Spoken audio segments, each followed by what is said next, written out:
Yeah, so type your full name and type present, and we can start recording. So if you happen to see the page, yeah, so that will be what we'll be looking at for today in terms of chapter 3, the short-run dynamics.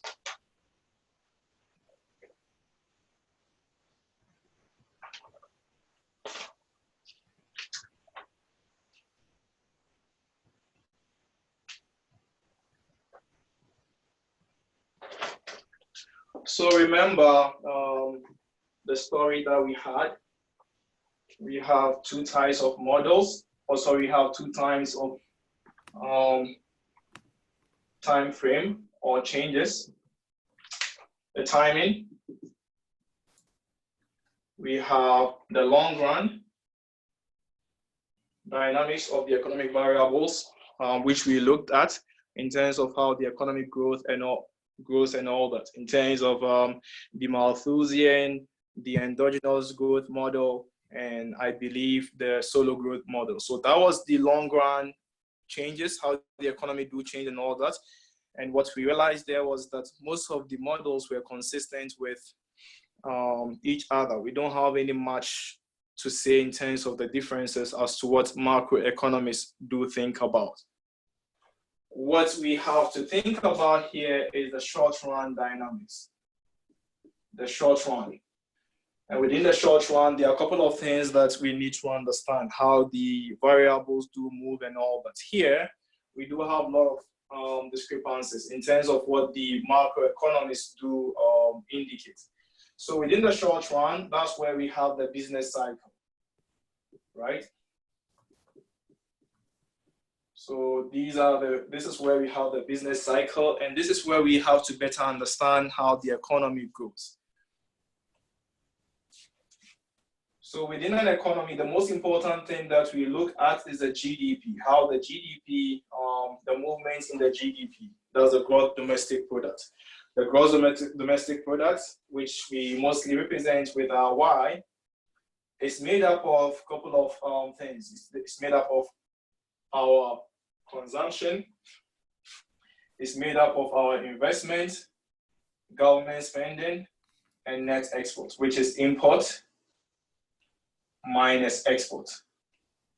So the whole idea behind chapter 3 is to concentrate or pay attention to the short run dynamics, look at how they behave, look at how each variable relates to GDP, look at whether a specific variable can be said to cause the changes in GDP, and look at how long the variability do exist or do last. So that's the whole idea behind chapter 3. We first of all have to understand the changes across time, starting from the GDP. Correct? Yeah, sure. Yes. Questions? Isn't it supposed to be exports minus imports flipped? Correct. Yeah, correct. Correct. Correct. Yep. Correct. Yep. Yeah, that's my mistake. Sorry. Yep. So we start by looking at these variables one after the other in the short run. So if everyone is on the same page with me, let's have a look at them, right? So we are going to the short run, see how the changes do occur over time. Business cycle, short run dynamics. I need water.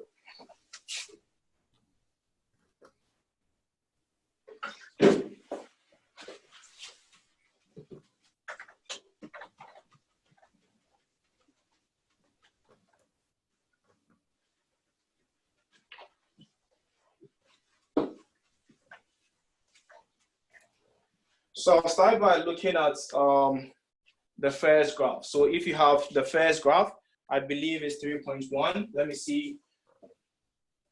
Can you guys see the first graph? There doesn't seem to be. Peak and then the trough. So we have a graph that looks like this. Oh. So in the long run, there's going to be a trend that any specific macroeconomic variable takes. We expect it to take a trend. Either it is increasing over time, so we have a straight trend. But the question here is, in between time, as the variable, increases, within the short run, there are a couple of things that will be happening along the way. So it might be a situation where you will be above your predicted trend, or you might be below the predicted trend, or you might be above it as you go along. So this is what they call the peak and then the trough. So you start somewhere low, you go below the trend, you go above the trend, you keep on doing that till the very last point in movement. So within the short run, even though this happens to be the long run predicted growth, within the short run, there are a couple of changes that you might see over time. Is that okay with everyone? Questions? No questions. Good. So be it consumption, be it GDP, be it investment, these are some of the things that will happen across time when we take that particular variable. And in terms of the actual data, if you go to the next graph, which is 3.2, you see the percentage deviation from trend. So that's just the same graph. So this is just a theoretical graph. In case you want to see an actual graph, you see something like this. And these are the short run movements. Is that okay with everyone? If it's okay, then we can go ahead and look at the second one. All good? All good. Good. So within the short run, as we just realized, we are going to see a lot of changes across board. Now the question here is, how should we perceive these changes and how do they relate to each other? So we start by looking at the most important variable here, which is GDP. Y as a function of C, as a function of I, as a function of G, as a function of export minus import. So let me see which graph might be consistent with it.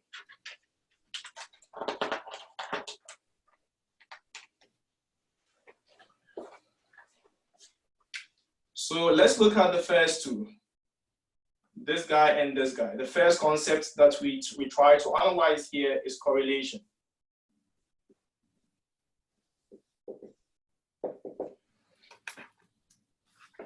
Is it possible for us to make a decisive decision and say that, hey, consumption and output are related? If they are related, in what way are they related? So first of all, we just start with the basics. We start by looking at correlation. By correlation, we are just looking at whether there exists any relationship between the two. We are not really making any decision as to whether consumption is the one causing output or output is the one causing consumption. When we use correlation, we can't make that decision yet.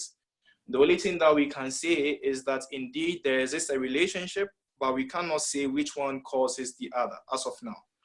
So correlation is what we need to look at in terms of the two, whether they are related, whether the changes in consumption affect the changes in GDP. For correlation, there are three results that you might come up with, whether they are positively correlated, or whether they are negatively correlated, or whether they are not related, or not correlated, or no correlation.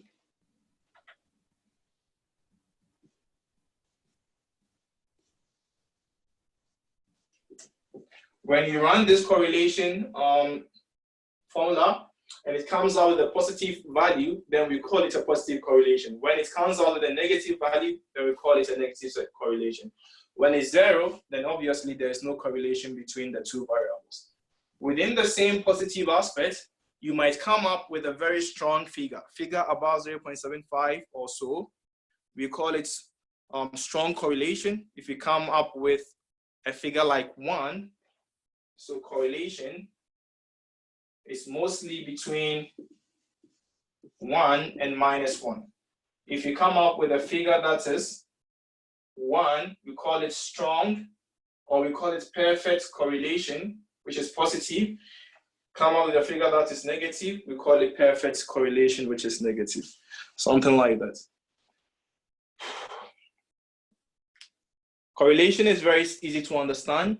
The most important thing we need to understand here is whether this guy causes this guy or whether this guy causes this guy. That is going to be the difficult part. And we have to use a couple of terminologies to better understand them. Is that okay? So if, for instance, changes in consumption first starts, then it goes into affecting GDP, then we say consumption affects GDP. If it is the reverse, then we might say GDP affects consumption. But the best terminology to use here is whether we have a pro-cyclical relationship between the two or not. So that's what we need to understand now, the co-movement between consumption and GDP. So let me quickly take off this and look at the co-movement. So please go to the next graph, which is, I believe, graph 3.3. Please go to the next graph, which is graph 3.3. Let's understand the variable between the two. Are you guys there? John? Yes, seems like everyone's navigating there now. Yeah, sure. So you can see the positive correlation and the negative correlation, right? So positive correlation, they all go in the same direction, and negative correlation, they go in the opposite direction. So that's a co-movement, how they move along with each other.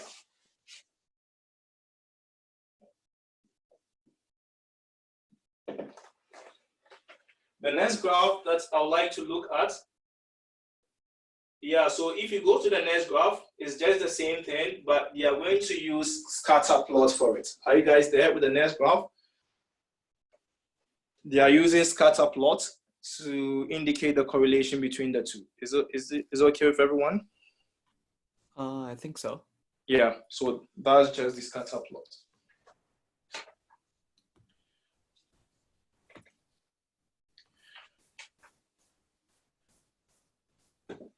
If you are okay with that, can we go to 3.7, which will be where the actual intuition will be coming from? Can we go to 3.7, where we have a leading variable and then the lagging variable? Is that okay with everyone? 3.7?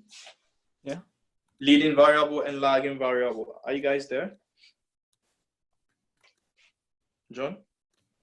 I think so. Okay. So let me see whether I have it here.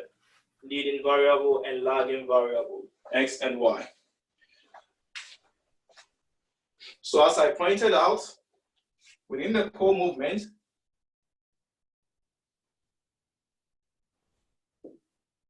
we might be interested in getting to see whether we have a leading variable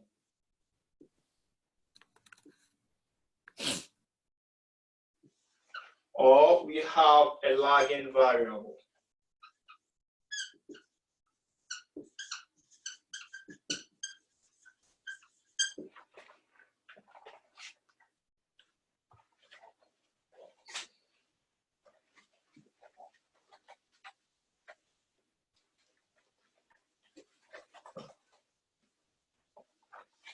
And then the last relationship is coincidence.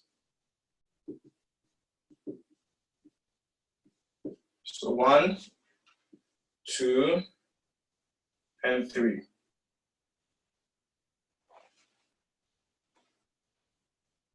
If the changes in, for instance, X, over time, X starts first, and that's the leading variable. When X starts first, and it ends up affecting Y, then we call the X the leading variable. So when X starts and it ends up affecting Y, then we call X the leading variable. An example is when we experience changes in consumption first, and we end up seeing changes in GDP, then X becomes our leading variable. Because our point of interest here happens to be the GDP, instead of just calling it Y, we will just call it the GDP. So out of these variables, when maybe C starts changing and the changes in C ends up affecting changes in GDP, then we call C our leading variable. Is that okay with everyone? John? We have a question. Sure. Is it the same as causation, as in X causes Y? Yeah, in that case, you might want to take a stand, but you cannot use correlation to make causation, right? So that's one thing you need to be careful about. In terms of causation, we cannot use correlation between two variables and say that they are there's going to be causation. So that's why you have to move a step further to understand whether we have a leading variable or a lagging variable. But leading variable can be considered as a cause. It might be constant. If you have a clear-cut theoretical definition to explain that indeed is the one that's causing it for sure, then it's going to be a cause. Yeah. Is that okay? Yep, it's okay. Good. The lagging variable will just be the opposite. Again, we call any of these variables here as our x's. If GDP starts first, if GDP starts changing first, and any of the variables do follow, then we call these variables are lagging variables. They respond to changes in GDP, but it takes time for them to keep up.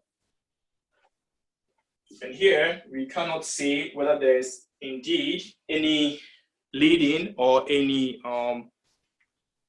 lagging variable in terms of the coincidence. So these are the three cut definitions that we need to keep in mind when we have leading variables and lagging variables. Is that okay? And the good news is if you have a variable that happens to be a leading variable, then you can clearly have a good sense of what your GDP is going to be. So if, for instance, we know that C is a leading variable and we realize that C is changing, then we can predict changes in our Y, given today's changes in C. Is that okay? So it helps with prediction. If we know whether someone is a leading or is a lagging, or whether it's a coincidence, it helps with reforecasting what to expect in the future. Questions? No questions. Okay, good. Now, the next line of action here is, before we go to inflation, I would like us to analyze something very, very necessary in terms of the cyclicality of it. The first thing we need to understand here is in terms of consumption. Let's understand whether consumption is a leading variable or a lagging variable. And over time, let's see how consumption behaves in terms of its changes. So the diagrams I sent to you guys will have the changes in consumption, but for now, let's see how it works. So this is going to be an open-ended discussion, and I'll expect our understanding from the previous chapters to help us make sense of what I'm about to say. So imagine I have these two important variables. I have consumption here,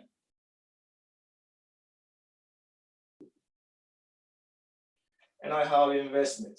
Let's forget about government spending and net export. We first of all have to look at the fluctuation.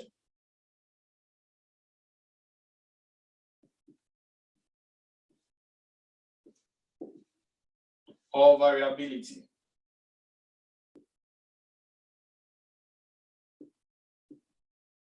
Between the two variables.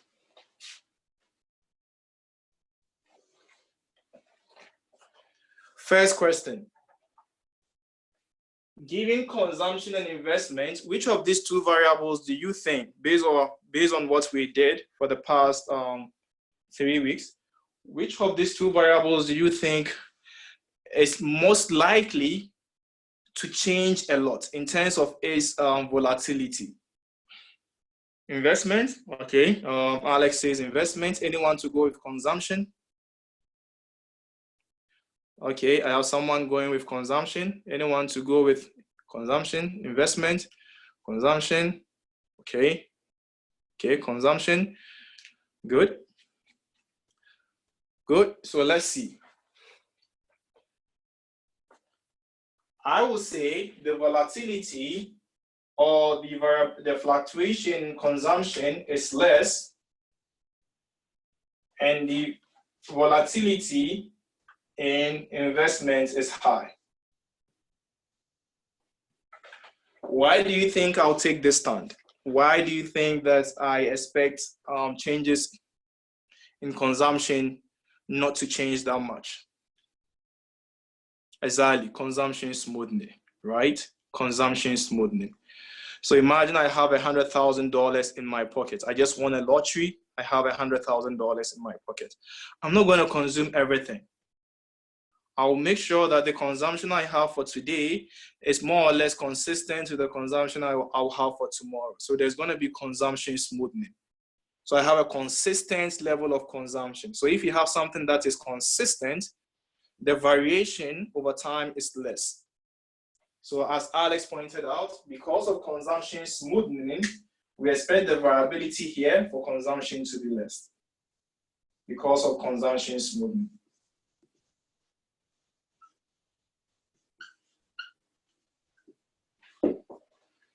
So in a situation where we have a higher GDP, theory, the data predicts that we might have increase in consumption, but this increase is not going to increase that much because of consumption smoothing. We might want to keep some savings for tomorrow. So due to consumption smoothing, the variability is going to be less. Is that okay with everyone? Whilst the variation in terms of investment is going to be very high. Is that okay? Questions? No questions. Good.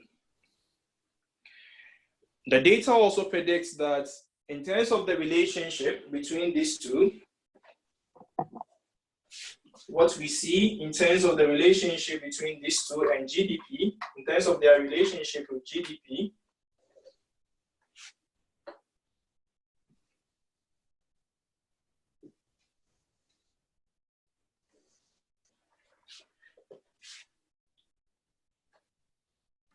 they can be procyclical.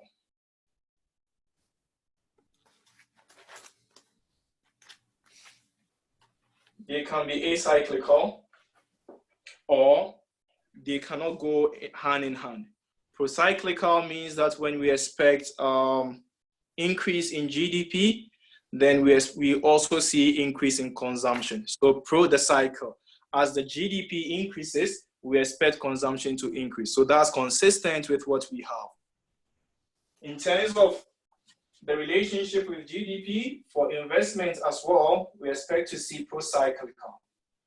And by that, as I pointed out earlier, whenever I see increase in GDP, we have increase in investment. So just get to understand what pro-cyclical means and get to understand what the opposite of pro-cyclical means in terms of the relationship between the two. Is there anyone with any question in there? Nope, no questions. So you might have a variable that is pro-cyclical with GDP. A variable might be counter-cyclical with GDP. That is to say, when I expect an increase in GDP, I expect to see a decrease in that particular variable, or the opposite. So that's what we call counter-cyclical. Is there a question? Sorry. Yes. Is pro-cyclical the same as a positive correlation? More likely, yeah. Yeah, if you take a stand that we are looking at it in terms of the relationship between GDP and that particular variable, yeah, for sure, pro-cyclical means that they go in the same direction, which means it's positive correlation. Okay. Yeah, sure. And some of the variables, we don't know whether they are pro-cyclical or whether they are counter-cyclical. So these are the things that we need to keep an eye on as we read chapter 3, which is more or less like pretty much brief.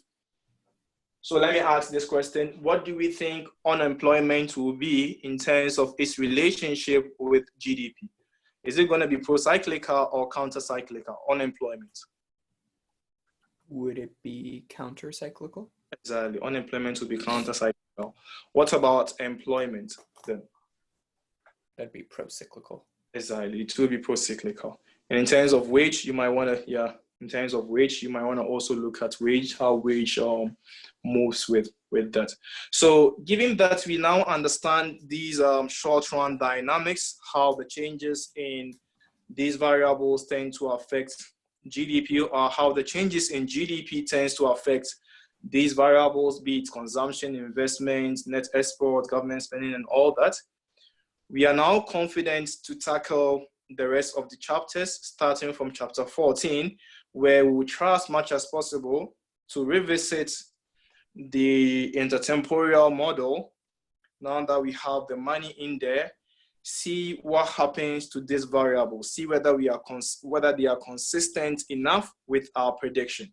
Is it true that whenever there's an increase in GDP, we expect to see an increase in consumption, or an increase in the amount of labor supply, or an increase in wage, or perhaps an increase in output demand and whatnot? So this is just to motivate what we have. Yeah, question? Yes. What about G and net exports? Are they pro-cyclical or counter-cyclical? That's a good question. So if you look at chapter 3, the beginning part of the graphs, they had an empirical observation of Canada where they indicated that indeed you can make a stand as to whether the imports and the Canadian GDP move hand in hand. And I believe they saw a pro-cyclical relationship, more or less, in terms of their variations and all that. So let me see whether I can refer you guys to imports, as Alex pointed out. If you guys can go to, I believe, go to 3.5, figure 3.5. Alex, are you guys there? Can you guys see the import and GDP? Yeah. So that's how to look at import and GDP. Yeah. So if you look at chapter 3, it's more or less like an empirically based observation that they did, and they're trying to bring up these relationships. So we cannot really go and make a claim if we don't have the data. So for now, I cannot make a claim that indeed GDP goes hand in hand with G, because they didn't mention it there. We don't have the data. But if we are to use the models that we have proposed, then we can make a stand. We can see what happens when Z changes and how that affects output and how that might affect government spending and all that. We can make a stand when we have the theoretical, framework. But for chapter 3, they are mostly data-based, and we don't have the data on G for now. But we have the data on the input. So data for C and I are consistent with our theory. Yeah, more or less consistent with our theory. And sometimes not as strong as we expect it to be, but in a way it goes with what we have. Yeah. I actually had a question. Sure. So it says in the book that imports and GDP are pro-cyclical. So as imports increase, GDP increases, or vice versa. I believe it should go the opposite way, right? So we are looking at the perspective of GDP, right? Yeah, but it says here, figure 3.5, imports and GDP are clearly positively correlated, so imports are pro-cyclical. Yeah, they go with the cycle of GDP, right? Oh, so it's more of a GDP influences imports, not the other way around. Understand, yeah. I believe that, unless, of course, that someone comes with a different view. Okay, thank you. Sure. Questions? No questions. Okay. So if you happen to be around as well, just type your name and type present, and let's see what comes out of it.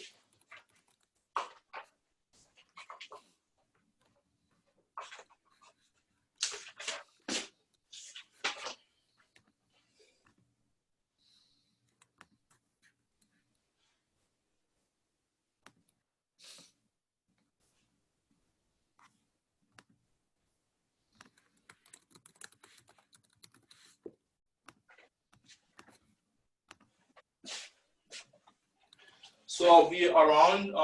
If you have questions, please let me know. If not, then if you're done writing your name, I don't mind if you're done and you want to leave. That's feel free. I think that's just about it for this week. Hopefully next week we start looking at the. Oh yeah, before we go, as I pointed out last 2 weeks, I have a Python workshop coming up. It might be advisable if you are interested in joining. If you are interested in joining, please feel free, let me know, because it's going to help us for the experimental part of our lectures, which is going to be, I believe, in week 12 or week 11. So what I'm going to do there is to introduce you guys to Python and how to use Python in developing a couple of apps and getting data and helping use the data to see how consistent it might be with a theoretical prediction or whatever prediction you might want to make. If you want to see one or two experiments that we have, you can go to my webpage. Just go to experiments. I posted a couple of them there, I believe, yesterday. You can have a look at it, and sure, we can discuss it starting July 18th. Yeah, July 18th to the last date of I think 23rd. I think it's going to be a 3 days workshop. So just make sure you join if you're interested. If you have any questions surrounding that, let me know. No questions. Okay then. I'll meet you guys on Tuesday, and our midterm will be on Thursday. Bye. Have a great day. You too, sir.